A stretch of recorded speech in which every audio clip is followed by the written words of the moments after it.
Bismillahirrahmanirrahim. Assalamu alaikum. My name is Aryan Lodi and you are watching my YouTube channel Sareek Lodi.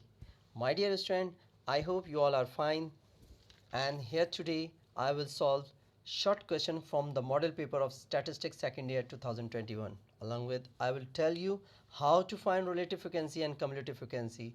After that I will draw a pie chart. इंशाल्लाह आपको इससे paper को solve करने में बहुत मदद मिलने वाली है। चलें शुरू करते हैं। क्वेश्चन 2 तो मैंने पहले ही सॉल्व करके रखा हुआ है, मैं आपको उसकी तस्वीर दिखाऊंगा, उसकी मदद से मैं आपको बारी बारी एक एक चीज़ को समझाने की। तो माय डियर स्टूडेंट, ये क्वेश्चन नंबर 2 है। क्वेश्चन नंबर 2 है जिसमें रिलेटिव फ्रिक्वेंसी और कम्युलेटिव फ्रिक्वेंसी ऑलरेडी मैंने यहाँ पे निकाल के रखी हुई है। अगर आप देख सकते हैं तो देखें क्लास इंटरवल के अंदर यहाँ पे क्लासेस दी हुई हैं 2 4 5 7 8 10 11 13 14 16 और फ्रिक्वेंसी 1 3 4 5 2 ऑलरेडी मौजूद थी। हमें जस्ट कॉलम वाइज इसको बनाना है। पहले क्लास इंटरवल और फ्रीक्वेंसी को हॉरिजॉन्टल से वर्टिकल कॉलम में कन्वर्ट करना है। उसके साथ 2 कॉलम और हमें बनाने होंगे जिसमें रिलेटिव फ्रिक्वेंसी का होगा और कम्युलेटिव फ्रिक्वेंसी का। रिलेटिव फ्रिक्वेंसी का जो कॉलम है उसको थोड़ा सा आप बड़ा रखिएगा और फिर फ्रिक्वेंसी का जो सम है वो फ्रिक्वेंसी के कॉलम में लिख दिएगा। सम का जो साइन है आप वही साइन डालिएगा और टोटल यहाँ पे फ्रिक्वेंसी 15 आ रही है। अब आपको रिलेटिव फ्रिक्वेंसी निकालने के लिए जस्ट इतना करना है कि जो टोटल फ्रिक्वेंसी है और फ्रिक्वेंसी ही के कॉलम से जो पहली फ्रिक्वेंसी है उसको डिवाइड कर देना है टोटल फ्रिक्वेंसी से। तो यहाँ पे पहली फ्रिक्वेंसी 1 दी हुई है, 1 को आपको डिवाइड कर देना है 15 से, तो आंसर आएगा 0.066। फिर 3 फ्रिक्वेंसी को आपको डिवाइड कर देना है टोटल फ्रिक्वेंसी से, वो है 15, तो आंसर आया 0.2। फिर 4 को डिवाइड करना है 15 से, आंसर आया 0.266। फिर 5 फ्रिक्वेंसी को डिवाइड कर देना है सम ऑफ फ्रिक्वेंसी 15 से, 0.33 इसका आंसर है। और लास्ट में 2 फ्रिक्वेंसी को डिवाइड कर देना है 15 से, जिसका आंसर 0.133 है। आपको याद होगा मैंने जो मॉडल पेपर के एमसीक्यू सॉल्व कराए थे उसमें भी रिलेटिव फ्रिक्वेंसी की वैल्यू जो सम ऑफ फ्रिक्वेंसीज़ का टोटल बताई थी वो इक्वल टू 1 होता है। तो यहाँ पे आप देख सकते हैं कि जो जितनी भी डेसिमल वैल्यूज़ आई हुई हैं 0.66, 0.2, 0.266, 0.33, 0.133, आप इसको कैलकुलेटर पर टोटल करेंगे तो इसका सम जो होगा वो 1 होगा। तो रिलेटिव फ्रिक्वेंसी जो होती है वो हमेशा टोटल 1 के बराबर होती है। अब आ जाते हैं कम्युलेटिव फ्रिक्वेंसी के ऊपर। कम्युलेटिव फ्रिक्वेंसी बहुत इजी है, इसका भी ताल्लुक जो है फ्रिक्वेंसी से ही होता है। आपको जस्ट इतना करना है कि कम्युलेटिव फ्रिक्वेंसी के कॉलम में पहली रॉ के अंदर पहली फ्रिक्वेंसी को लिख देना है, जो भी हो। 1 आपने फ्रिक्वेंसी लिखी, नेक्स्ट फ्रिक्वेंसी को इसमें आप ऐड करते चले आएंगे। 1 अगर आप फ्रिक्वेंसी के कॉलम में देखेंगे तो 1 3 4 5 2 ये फ्रिक्वेंसीज़ हैं, तो 1 में ऐड कर देंगे आप 3 को, तो टोटल फ्रिक्वेंसी कम्युलेटिव फ्रिक्वेंसी में 4 हो जाएगी। फिर इसी 4 में आप नेक्स्ट फ्रिक्वेंसी 4 को ऐड करेंगे तो आपकी फ्रिक्वेंसी 8 हो जाएगी। फिर 8 फ्रिक्वेंसी में नेक्स्ट फ्रिक्वेंसी जो 5 है उसको ऐड करेंगे तो आपकी कम्युलेटिव फ्रिक्वेंसी 13 हो जाएगी। फिर 13 कम्युलेटिव फ्रिक्वेंसी के अंदर फ्रिक्वेंसी 2 को ऐड करेंगे तो आपकी total frequency mean last frequency जो होगी कम्युलेटिव फ्रिक्वेंसी वो आएगी 15, जो कि कहलाती है सम ऑफ फ्रिक्वेंसी। इस तरीके से हमने रिलेटिव फ्रिक्वेंसी और कम्युलेटिव फ्रिक्वेंसी के बारे में भी मालूम कर लिया। अब हम अगर बात करते हैं शॉर्ट क्वेश्चन आंसर में तीसरे क्वेश्चन की, तो उसे है represent the flowing data by pi diagram. तो पाई डायग्राम में आइटम इन्होंने ए बी सी डी ई और एक्सपेंडिचर 50 30 20 एंड 15 एंड 35 रखा हुआ है।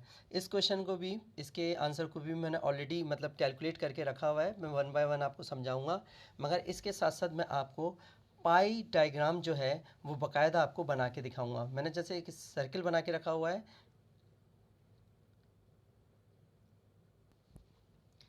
अगर आपको ये पिक्चर क्लियर नज़र आ रही है तो यहाँ पे पाई डायग्राम के लिए मैंने सबसे पहले क्वेश्चन को दोबारा से लिखा था, जिसमें आइटम में ए बी सी डी ई और हमारे पास एक्सपेंडिचर में 50 30 20 15 एंड 35 वैल्यू मौजूद हैं जो हमारी फ्रिक्वेंसी कहलाएंगी और ये हमारी कमोडिटीज़ या कोई भी हमारे वेरिएबल्स कहलाएंगे। तो हम इस हॉरिजॉन्टल को वर्टिकल कॉलम में कन्वर्ट करेंगे। तो हमारा पहला हॉरिजॉन्टल आइटम का जो कॉलम है वो वर्टिकल में कन्वर्ट होगा, तो ए बी सी डी इस तरह से कुछ लिखा जाएगा।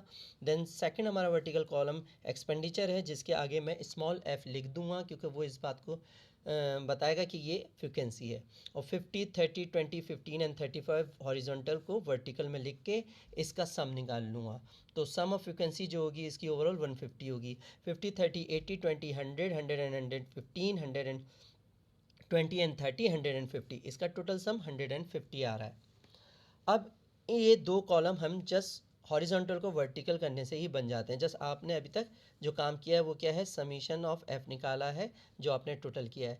नेक्स्ट कॉलम आप थोड़ा सा बड़ा बनाएंगे और उस कॉलम का नाम होगा angle of sector. Angle of sector के कॉलम पे ज़्यादातर यहाँ पे क्वेश्चन ख़त्म हो जाता है, मगर अगर आप चाहें तो एक कॉलम और बना सकते हैं, वो है कम्युलेटिव एंगल।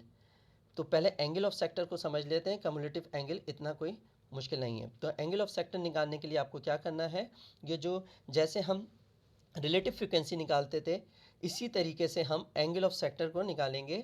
हमें पहली जो फ्रिक्वेंसी होगी उसको टोटल फ्रिक्वेंसी से डिवाइड कर देना। तो पहली फ्रिक्वेंसी 50 थी, मतलब एक्सपेंडिचर 50 था, इसको टोटल सम ऑफ फ्रिक्वेंसी से डिवाइड किया 150 से और मल्टीप्लाई कर दिया 360 डिग्री से। ये याद रखिएगा कि ये 360 डिग्री के ऊपर डिग्री का साइन आप ज़रूर मेंशन करें इस तरीके से। इसी तरीके से भी सेकंड हमारे पास है 30, जिसको 150 से डिवाइड किया और मल्टीप्लाई कर दिया 360 से, तो हमारा आंसर आ रहा है 72 डिग्री। तो फिर नेक्स्ट हमारी 20 थी, उसको डिवाइड करेंगे टोटल फ्रिक्वेंसी 150 से, मल्टीप्लाई कर देंगे 360 डिग्री से, इसका आंसर आया 48 डिग्री। नेक्स्ट हमारे पास 15 थी, 15 फ्रीक्वेंसी थी, इसको डिवाइड किया हमने 150 से, मल्टीप्लाई कर दिया 360 डिग्री से और इसका आंसर आया 36 डिग्री। लास्ट हमारी जो फ्रिक्वेंसी है वो 35 थी, उसको 150 से हमने डिवाइड किया और मल्टीप्लाई कर दिया 360 डिग्री से और इसका आंसर आया 84 से। बेसिकली हम 360 डिग्री से इसलिए इसको मल्टीप्लाई करते हैं क्योंकि हम इसको डिस्ट्रीब्यूट 360 डिग्री एंगल से ही कर रहे होते हैं। तो ये 360 डिग्री का ही टोटल होता है, इसी का ये पार्ट होते हैं। तो 120, 72, 48, 36 एंड 84 डिग्रीज़ को हमने टोटल किया, तो सम ऑफ सेक्टर्स जो है वो 360 डिग्री बनेगा। आपको इस तरह से सम ऑफ सेक्टर 360 डिग्री भी लिख देना है। उसके बाद कम्युलेटिव फ्रिक्वेंसी को इतना मुश्किल नहीं है, जैसे आप कम्युलेटिव फ्रिक्वेंसी निकालते थे इसी तरह से कम्युलेटिव एंगल भी निकलता है। आपका पहला एंगल था 120 डिग्री, 120 डिग्री में नेक्स्ट एंगल 72 डिग्री को ऐड करेंगे 192 हो जाएगा। 192 में नेक्स्ट जो सेक्टर था 48 डिग्री का था, वो उसमें ऐड किया 192 में, तो 240 हो गया। 240 के अंदर जो नेक्स्ट सेक्टर है वो 36 डिग्री का है, तो वो टोटल 276 डिग्री हो गया। और 276 डिग्री के अंदर नेक्स्ट यानी लास्ट सेक्टर जो है ई, वो है 84 डिग्री का, तो 84 इसमें ऐड किया तो टोटल 360 डिग्री हो गया। जैसे cumulative frequency last sum of frequency के बराबर आती है, इसी तरह से कम्युलेटिव एंगल भी लास्ट 360 के ही बराबर आएगा, मतलब सम ऑफ सेक्टर के बराबर आएगा। तो इसकी तरह अब हम आपको सेक्टर बनाना सिखाऊंगा कि सेक्टर किस तरह से बनाए जाते हैं। आपके लिए प्रोटेक्टर होना ज़रूरी है, जिसको हम डी भी बोलते हैं। डी के लिए आपको एक बड़ा सा, मतलब जब आप एग्ज़ाम में पेपर कर रहे होंगे तो कोशिश कीजिएगा कि सर्किल जो है आपका वो थोड़ा बड़ा हो, ठीक है, मतलब आपके हाफ पेज से थोड़ा सा छोटा हो, ताकि आप जितना साफ साफ करेंगे उतना ही एग्जामिनर जो है इम्प्रेस होगा। तो आपको क्या करना है, इस सर्किल को बनाने के बाद बिल्कुल इसके मिडिल सेंटर पॉइंट के अंदर एक डॉट लगा देना है। इस डॉट लगाने के बाद आप चाहें तो एक लाइन कहीं से भी खींच लें, ये आपके ऊपर डिपेंड करता है। आप चाहें तो ये लाइन यहाँ से भी खींच सकते हैं और ये लाइन आप ऐसे भी खींच सकते हैं। मैं यहाँ से खींच रहा हूँ, ये मैं अपनी तरफ से इस सेंटर पॉइंट से मैं इस जो सर्किल की जो एज है इससे मैं इसको मिला रहा हूँ। अब ये यहाँ से मैं एंगल देना शुरू करूँगा, जो मैंने ए बी सी डी निकाले। अगर मेरा देखा जाए तो मेरा जो आइटम ए था उसका मेरे पास जो सेक्टर का टोटल एरिया आ रहा है वो 120 डिग्री आ रहा है। ए का टोटल एरिया 120 डिग्री आना है। तो आपको क्या करना है, आपके पास ये डी मौजूद है, डी का ये जो पॉइंट है, ये जो पॉइंट है, ये पॉइंट को आपको इस सर्किल के बिल्कुल सेंटर पे इस तरह रख देना है। और ये जो आपकी इस सेंटर पॉइंट से जो हॉरिजॉन्टल लाइन जा रही है इसको इस लाइन से मिला देना है। आप इसको इस तरह से मिला देंगे, ठीक है। ये वाली लाइन इस डी के निचले वाले हिस्से का कोई ताल्लुक नहीं होता, सिर्फ जो सेंटर पॉइंट से जो हॉरिजॉन्टल लाइन एडजेसेंट लाइन जा रही होती है जस्ट उसको आपको मैच करना है। इसके बाद से आप देखेंगे कि ये 0, 10, 20, 30, 40, जो नीचे वाला जो आपको वैल्यूज़ डिग्रीज दिख रही हैं इसको काउंट करनी है 120 तक। तो 0, 10, 20, 30, 40, 50, 60, 70, 80, 90, 90 हमारा राइट एंगल, देन 100, 110 और 120। 120 जो हमारा जस्ट 60 डिग्री के ऊपर है, अगर हम एंटी क्लॉकवाइज देखें तो हम उस पर एक डॉट लगा लेंगे और इसी डी की मदद से हम इसको और इनको मिला के ये लाइन खींच देंगे। ये हमारा पहला सेक्टर ए आ गया, तो हम इसके ऊपर ये ए लिख सकते हैं। ये हमारा ए सेक्टर है। अब इस ए सेक्टर में आप चाहें तो आप अपनी तरफ से कोई भी लाइनिंग दे सकते हैं, मतलब कोई भी आप डिज़ाइन कर दें। और ये अच्छी बात है, ये कर देना चाहिए।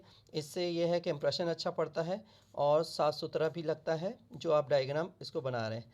कलर करने की ज़रूरत नहीं है, पेंसिल से ही आप मुख्तलिफ डिज़ाइन दे दें। ए सेक्टर हमारा कंप्लीट हो गया। अब अगर हम बी सेक्टर की बात करें तो बी का टोटल 72 डिग्री का सेक्टर है, मतलब टोटल एरिया जो बी का है वो 72 डिग्री है। अब हम इसको रखेंगे कैसे? आपको डी को वापस इसी तरह से सेंटर पॉइंट से मिलाना है और फिर इसको इसी तरीके से यूँ मूव करना है। ऐसे मूव करेंगे और इसी सेंटर पॉइंट से अब ये जो सेक्टर ए जो एंडिंग लाइन है उससे हम इसको यूँ मैच कर देंगे यहाँ से। मतलब ये सेंटर पॉइंट और इसकी जो हॉरिजॉन्टल लाइन है इसको हम जो सेक्टर ए का जो एरिया है जो एंड हो रहा है उस एरिया से हम स्टार्ट। अब देखें नीचे वाली वैल्यू दोबारा 0, 10, 2 स्टार्ट हो गई है। तो अब हमें 72 जो हमारा बी सेक्टर था हम 72 तक जो है काउंट करेंगे और वहाँ पे हम एक डॉट लगा देंगे। 0, 10, 20, 30, 40, 50, 60 एंड 70। 70 जो हमारा यहाँ पे क्लियर हमारे पास एक फिगर नज़र आ रही है 70 की। 70 के बाद हम 2 यूनिट्स के ऊपर जस्ट पॉइंट लगा देंगे। जो छोटे छोटे आपको सबसे लास्ट लाइनें दिख रही हैं वो यूनिट हैं, तो 1 और 2 यूनिट के ऊपर मैंने ये लाइन लगा दी। अगर ये आगे पीछे हो जाते हैं उससे कोई फ़र्क नहीं पड़ता, मतलब 1 यूनिट 2 यूनिट ऊपर नीचे कम या ज़्यादा हो जाएं तो इसका मतलब ये नहीं है कि आप गलत कर रहे हैं। अब ये जो सेक्टर बी है आप सेक्टर बी के ऊपर सेक्टर बी लिख देंगे और यहाँ पे आप अपनी तरफ से कुछ अलग डिज़ाइन आप इसमें दे देंगे। इसका स्टाइल अलग रखें। मैंने होल इसको डार्क कर दिया इस सेक्टर को। फिर नेक्स्ट हमारे पास है ए बी हमारा डन हो गया। देन हमारा सी सेक्टर जो है वो 48 डिग्री का है। सेम इसी तरीके से आपने यहाँ से स्टार्ट किया था, फिर आप गए यहाँ तक पहुँचे।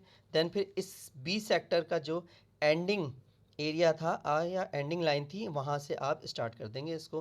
फिर ये ज़ीरो से मतलब ये जो यहाँ से यहाँ तक का जो एरिया था यहाँ से अब यूँ स्टार्ट हो जाएगा। तो नेक्स्ट हमारे पास जो है वो 48 डिग्री का सी सेक्टर है। तो 10, 20, 30, 40 एंड 50। तो 50 से जस्ट 2 यूनिट पहले आपको डॉट लगा देना है। तो ये 50 आ रहा है, ये हमारे पास 50 आ रहा है। 50 के बिल्कुल छोटा है, ये जाहिर सी बात है इसमें दिख नहीं सकेगा, मगर 50 से पहले जो 2 लाइनें आ रही हैं उससे पहले आपको एक डॉट लगा देना है और इससे आपको एक लाइन खींच देनी है। इस डॉट से इस सेंटर पॉइंट को मिलाना है और आपको इस तरह से ये लाइन खींच देनी है। अब आपके पास इसको आपने कुछ और स्टाइल दे दिया, मैंने इसको ये स्टाइल दे दिया। आपकी मर्ज़ी है, कोई इस पे वो पाबंदी नहीं है कि आपको यही स्टाइल देना है, आप कोई भी स्टाइल दे सकते हैं इसके अंदर। ये ए बी सी, ये मेरा सी हो गया। देन अब मेरी बारी है डी सेक्टर की। तो डी सेक्टर जो है वो 36 डिग्री का है। मैं इसी तरह से दोबारा ए से स्टार्ट करूँगा, फिर मैं ये बी पे गया, देन मैं ये सी पे गया और फिर ये मैं सी के एंड लाइन पे चले गया और मैंने सेंटर डी का जो है वो मिला दिया सेक्टर की बाउंड्री लाइन से। और फिर यहाँ से फिर 0 से स्टार्ट हुआ और 36 डिग्री काउंट करना शुरू किया। तो 0, 10, 20, 30 और 35 का जो मिडिल लाइन आ रही है थोड़ी सी बड़ी लाइन है, सॉरी,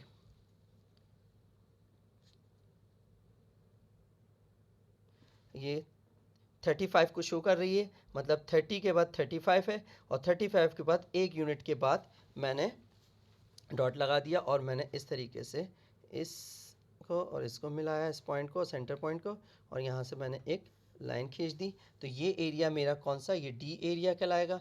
और ये डी एरिया जो है, इस डी एरिया में मैं कुछ और डिज़ाइन दे सकता हूँ।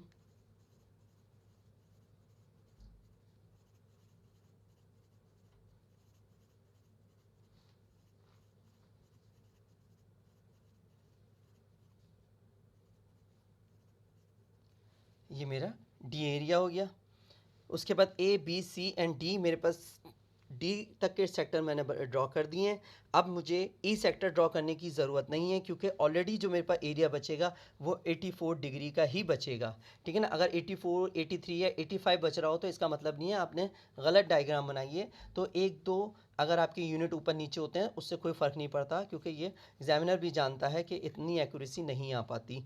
और अगर बहुत जितनी ज़्यादा बड़ी बनाएंगे उतनी ज़्यादा एक्यूरेसी आएगी, मगर आपका डी की लिमिट होती है, डी इतना ही बड़ा है, इससे ज़्यादा बड़ी आप डायग्राम बना भी नहीं सकते। तो अगर मैं मेजर करूँ इस चीज़ को, तो मैंने यहाँ रखा इसके डी के बिल्कुल बॉर्डर लाइन पे मैंने इस लाइन को मिलाया, और मैं यहाँ से काउंट करता हूँ 0, 10, 20, 30, 40, 50, 60, 70, 80।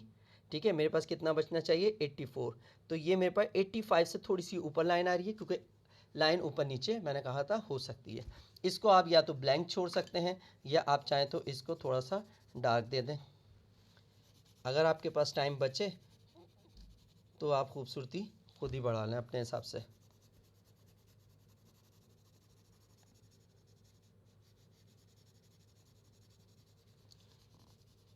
ये हमारी पाई डायग्राम जो है ये पूरी कंप्लीट हो चुकी है। आपको अगर क्लियर नज़र आ रही हो, और ये हमारा सवाल भी सॉल्व हो चुका है। हमने क्या लिखा, पाई चार्ट के ऊपर हेडिंग डाल दी, शॉर्ट आंसर की मेन हेडिंग है। उसके पास क्वेश्चन नंबर 3, क्वेश्चन उतारने की ज़रूरत नहीं है, मैंने जस्ट आपको समझाने के लिए उतारा है। देन आप जो क्वेश्चन होगा उसको वर्टिकल 2 कॉलम में उतारने के बाद एंगल ऑफ सेक्टर और कम्युलेटिव एंगल उतारना है, और देन आपको डायग्राम शो कर देनी है। और डायग्राम से पहले आपने लिख दिया कि पाई डायग्राम है, तो आप यहाँ पर पाई डायग्राम लिख सकते हैं। ये पाई डायग्राम है, ये हमारा आंसर सॉल्व हो गया। Don't forget to subscribe my channel. Till then, take care. Allah Hafiz.